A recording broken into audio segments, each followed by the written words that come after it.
আল্লাহকে বলছেন হিন্দু কাফের। আল্লাহ বলছেন যারা আল্লাহর হুকুম মোতাবেক বিচার ফয়সালা করে না তারা কাফের। লম্বা দাড়িওয়ালা কি কাফের হইতে পারে না? মাদ্রাসার মুফতি মহোদয় কি কাফের হইতে পারে না? না, আপনারা সংজ্ঞা দিচ্ছেন হিন্দু কাফের। হে সনাতন ধর্মের হিন্দু ভাইয়েরা, আল্লাহর সংজ্ঞার সাথে এদের সংজ্ঞা মিলে না, আপনারা ওটা নিবেন না। লা ইলাহা ইল্লাল্লাহ কথা শুনলেই ভাই আপনাদের মনের কলিজার ভিতরে কামড় দেয়। এ কামড় দেওয়ার কারণ আছে। আল কায়দা কালো কালো পতাকা দিয়ে ওখানে লিখে দিছে লা ইলাহা ইল্লাল্লাহ। আপনার বাড়িতে হামলা করতেছে আল্লাহু আকবার, জবাই করতেছে আল্লাহু আকবার। এই ধর্মের অপব্যবহার, লা ইলাহা ইল্লাল্লাহর অপব্যবহার, জিহাদের নামে উগ্রবাদের বিস্তার, এটা দেখে আপনারা লা ইলাহা ইল্লাল্লাহর মর্ম কিন্তু বুঝতে পারেননি। অধর্মের বিনাশ সাধন কল্পে ধর্ম স্থাপনা হেতু শ্রীকৃষ্ণ বলেছিলেন আমি যুগে যুগে আবির্ভূত হব। এটা আপনারা বিশ্বাস করেন? অর্থাৎ যুগে যুগে অধর্মের বিস্তার ঘটবে ধর্ম স্থাপনা হেতু আল্লাহর প্রিয় বান্দারা আল্লাহ রাব্বুল আলামিন তাদেরকে পাঠাবেন। তোমার মন্দির নয় কেবল হীরার পাহাড়, সোনার পাহাড়, এক টুকরা কোনো ক্ষতি হবে না ইনশাআল্লাহ। এই নিরাপত্তা ব্রিটিশ আইন দিতে পারে নাই।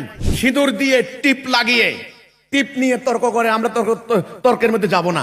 সিঁদুর লাগিয়ে টিপ লাগিয়ে তোমার নারী, সুন্দরী নারী লক্ষ মাইল হেঁটে যাবে, তার দিকে চোখ তুলে তাকানোর হিম্মত কারো হবে না ইনশাআল্লাহ। এই নিরাপত্তা তোমাদেরকে ব্রিটিশরা দিতে পারে নাই, আমরা দেব। সোশ্যাল মিডিয়ায় একটা লিংক আসছে।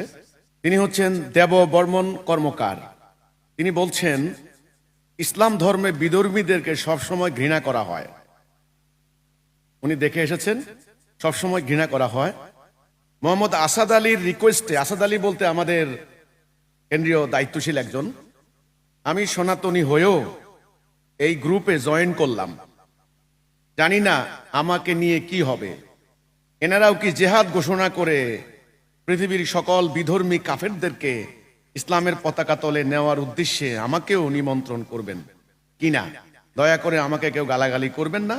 আমার প্রশ্ন পছন্দ না হলে অ্যাপ্রুভ করবেন না। হিন্দু হয়ে জন্ম নিয়ে এই দেশে অনেক গালাগালি আমাকে সইতে হয়েছে, আমরা শুনেছি।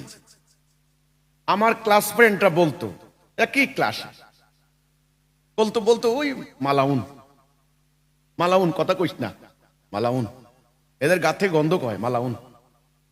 তো প্রথম আমি বুঝতাম না কিরে মালাউনটা কি। আবার পরে আস্তে আস্তে উপরের দিকে উঠলাম, পরে জানলাম মালাউন মানে যাদের উপর লানত পড়েছে, মালাউন। কিন্তু কোরআনে আল্লাহ মালাউন কাকে বলছেন? লানাতাল্লাহি আলাল কাযিবিন, যারা মিথ্যা কথা বলে ওদের উপর আল্লাহ লানত। তো যাদের উপরে লানত পড়ে তারা হচ্ছে